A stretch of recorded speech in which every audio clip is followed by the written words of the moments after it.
will argue, mabawasan lang kami ng isa o dalawa, baka 13 na rin yun kasi wala naman half person o 3/4 person. So all of these issues are valid. Question, the chilling effect is there, but am I intimidated? Wala na akong choice.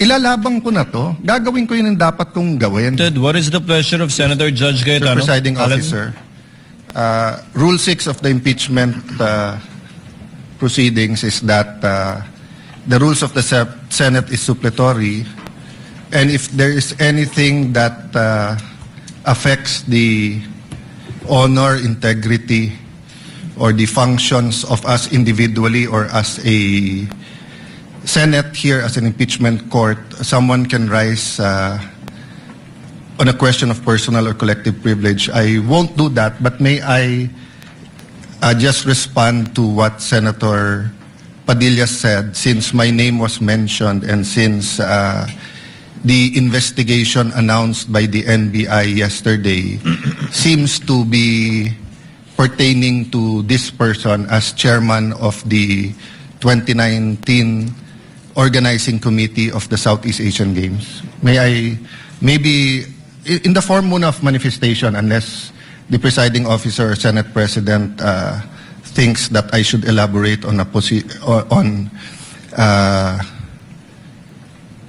by asking for time on a personal collective privilege, but I don't want to start that. Senator Judge Cayetano may make his manifestation. Okay. For the record, sir. So, first and foremost, sa sinabi po ni Senator Padilla, I won't ask na ipa-play na yung video, but quite exhaustive yung sinabi ni NBI Director about the Southeast Asian Games. So if the intention was to have a chilling effect, we already have that chilling effect. May 11, hinabol dito sa session hall na to ng mga ahente ng NBI si Senator Bato. May 13, nagkaroon ng enkwentro, putukan, pinipilit ng NBI na hindi sa loob ng Senado, but we have all the evidence that it was inside the Senate. Other incidents, I do not want to evoke a reaction or debate because I want to respect my fellow senators. Much of this has been vented in the media, is in court.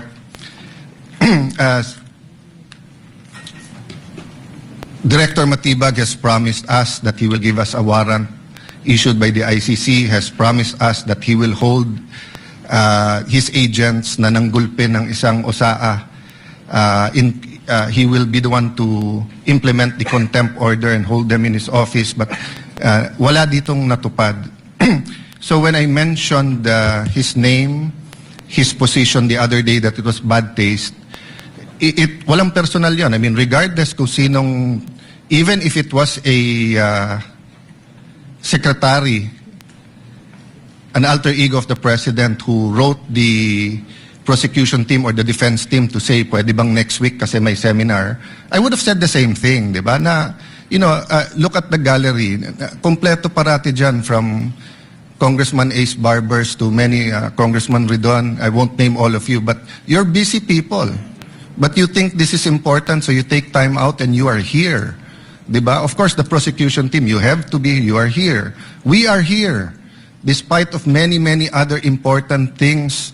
Not only investigations, not only the flood control, not only the BIR, not only, we're also talking about the nation being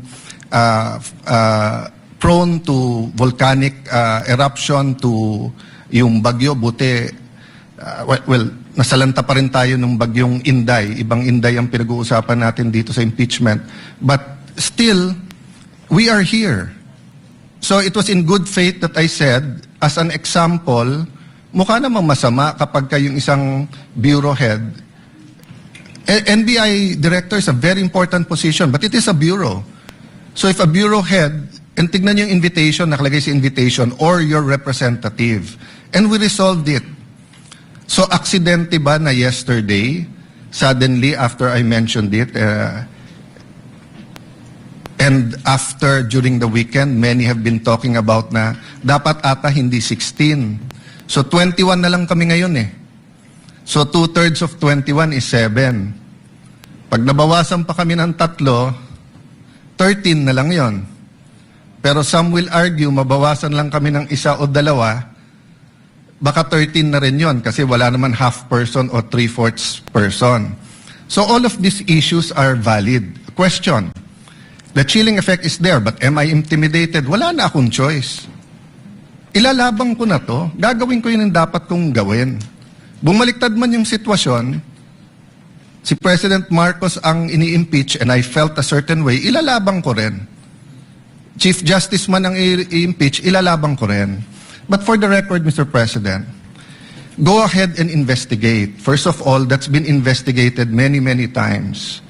COA, I'm not sure. I think the Office of the Ombudsman, ang nag-file pa ata, Chief of Staff mo eh. Senator Rob, I'm not sure but parang may kaso na nun. Senator Drilon quizzed us here. I was Speaker of the House, but I chose to appear before the Senate to be able to answer all of those questions directly.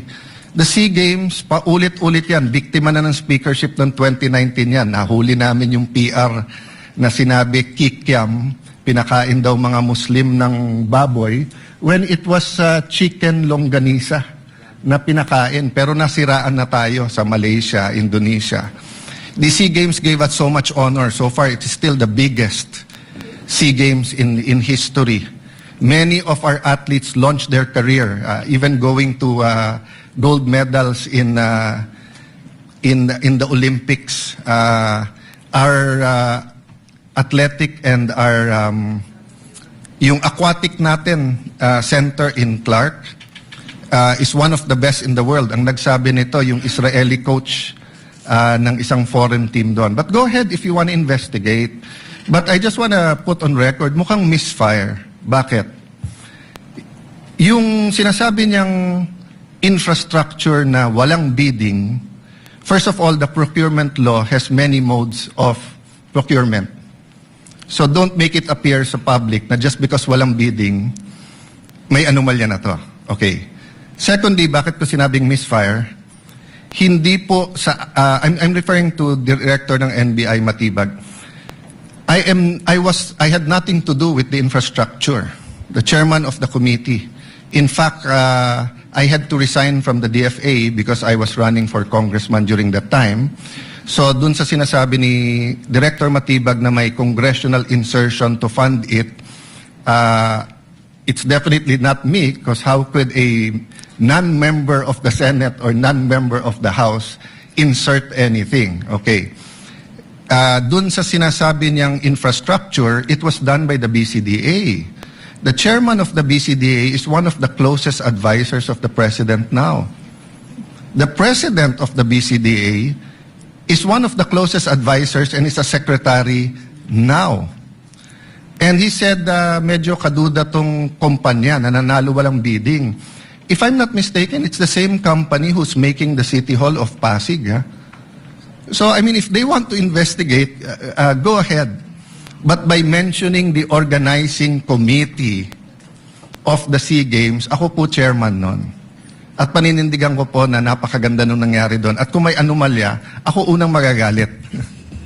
So, go ahead. But my point, Mr. Chairman, honorable members of the court, sa prosecution, to be fair sa prosecution at marami akong kaibigan, I've never felt any intimidation from any of you. I mean, you've continued to be either friends or for those who are former friends but friends. I mean, I don't know if nagkamali lang ako but on the first day, I nodded ng konti kay Senator De Lima. Gumanon din siya, hindi ko alam kung na-acknowledge because we were friends once upon a time and this is a court. We owe it to each other to be professional, di ba? So wag tayong pumayag na someone like Director Matibag would do that. My point, Mr. President, Mr. Presiding Officer, he could have not announced it and investigated. Imbestigahan mo, tingin mo may mali, imbestigahan mo, but it is unfair to me and unfair to the court that kung kailan siya patatawag siya sa Monday, intimidate mo ako, hindi kita tatanungin sa Monday dahil mag-a-announce ka na iimbestigahan mo. Tapos sasabihin mo may insertion, tapos sasabihin mo hindi liquidated po lahat yun. So, let me talk of unfairness. Hindi ba unfair? Kung ako, babalik ta rin ko, sasabihin ko, inimbestigahan ko na rin kahapon Ang sabi sa akin, mainit ang ulo ni Director Matibag kasi may contractor na daw yung binigay na lupa para sa NBI at gusto niya sarili niyang contractor. Oh, would that be fair to him? No. It would be a marites accusation. So that's the same thing he announced yesterday. A marites accusation towards me that affects this court because I am now a senator judge. So I hope this is the last time that I'm going to have to speak about this. But definitely, we've been speaking about this, binabawasan talaga kami. Iniisa-isa. Even yung mga vlogger na malapit sa administrasyon, sabi, 2 down, 3 down, may kasunod na. Di ba? So, Mr. President, I want this impeachment to be a test that the 1987 Constitution works and that despite political differences, the prosecution and defense, I saw them after the first or second day, nagkakamayang kayo, nagkakamustahan. After the first or second day nung mainit na baliktaktakan dyan sa pre-trial, nagbabatian, di ba? Even in court. So, we can't help but be emotional. We can't help but get mad at what we think is disgusting or sometimes crossing the line. But is there any question that for this verdict, whether it's for conviction or acquittal, to be accepted by the Filipino people, we have to make sure that the integrity of the court is intact. I will admit to you, nahirapan po ako. Wala si Senator Marcoleta eh. Iilan lang po kaming abogado dito. Si Senator Pangilinan, Senator Cheese, si Aimee is a law graduate, di ba? Pia. Senator Pia, Bam is a second-year law student and I'm encouraging him na tapusin niya. Total review na yung nangyayari ngayon. But it's not easy. 24 lang kami, nabawasan na ng 3. So I hope this issue of the integrity of the court becomes an issue for all of us. No, I'll repeat what I said when I was Senate President. Director, hindi mo kami natibag. So wag mo try itibagin tong representation na to o itong impeachment court because what you're doing is not helping. You investigate whatever you want to investigate. You want to investigate ba't ako nagpatubo ng balbas? Investigate mo, no problem with me. Pero wag mo nang i-announce kasi nga naaapektuhan yung integrity ng court. Thank you for the leeway, Presiding Officer. Thank you, Senator Judge Alan Cayetano. Yes, what is the pleasure of Senator Judge Pia Cayetano? Mr. President, Presiding Officer, I assume most of my colleagues, like me, were busy studying the lengthy memorandum filed by each of the parties. For the record, 30-plus pages, more or less double space yung sa prosecution. Kaya by the time I got to the defense, para na ako maduduling kasi mahaba na nga yung 30 pages na double space. Napunta pa ako sa single space. Okay lang yun, kasama sa trabaho yun. Pero that's how lengthy the documents were. And I slept at 2 a.m. Hindi kasama to sa explanation ko. Di ako nagyayabang or anything. It's our job. And I'm a night person, so normal sa akin yun. And then in the morning, tuloy ulit. Sent my staff questions, asked for more details, and then we worked together throughout the morning until it was time to come here. So I don't know anything about this statement of Director Matibag. But it bothers me to hear this. I now remember that I saw a message pop up in my phone which hindi ko nga pinansin kasi nga ito yung important issue ko na pag-aralan ko tong memorandum ng mga parties na inabala nga naman nilang very lengthily and exhaustively na nila dinidiscuss in a written document. But I recall now na may nag-pop up na message from a coach telling me na gustong pa-imbestigahan yung SEA Games. And di ko talaga pinansin. And now Alan brings it up and I am bothered. There is no jurisdiction in the world that allows a judge to be pressured and intimidated. And I ask each one of you, my dear colleagues, Payag ba tayo sa ganito? Ganito na ba tayo dito ngayon?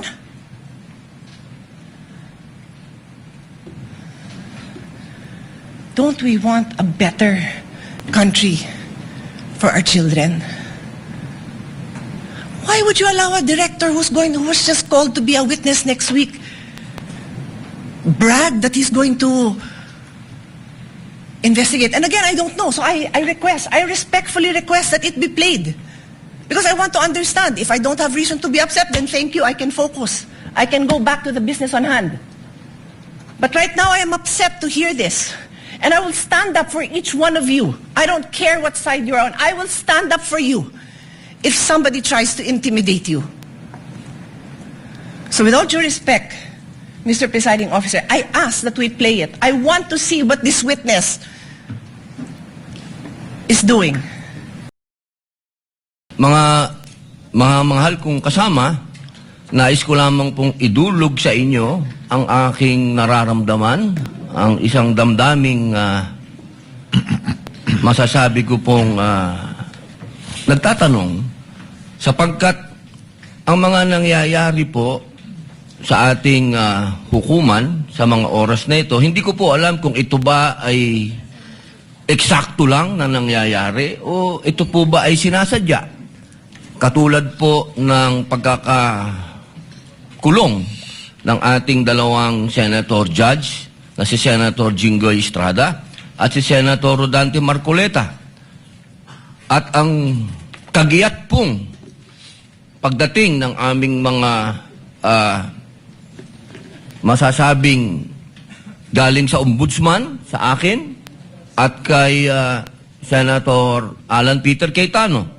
At kahapon, pagkatapos pong ng isang araw na mabanggit ang patungkol sa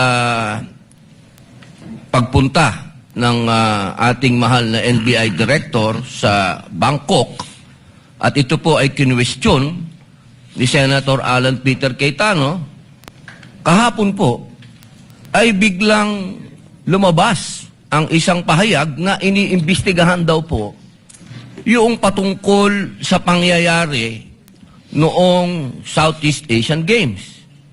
Ito po ba ay eksakto lang o ito po ba ay mayroong dapat tayong pangambahan? Sapagkat, alam niyo po, ako din po ay dapat ay pupunta ng Iran. Sapagkat isinagawa po ang pagbibigay-pugay sa namatay na kanilang leader, spiritual leader. Pero hindi po ako tumuloy dahil may impeachment po tayo. Tanong ko lamang po sa ating mga kasama, dapat po ba tayong mangamba? Dapat po ba kaming manggamba? At tayo po ay parang eksakto naman lahat ito? Hindi ba po tayo ay malayang korte? Tayo po ay may karapatan na binibigay ng konstitusyon na magsagawa po ng pagdinig na ito. Yun lamang po. Maraming salamat po, Ginoong tagapamahalang hukom. The manifestation of Senator Judge Padilla is noted.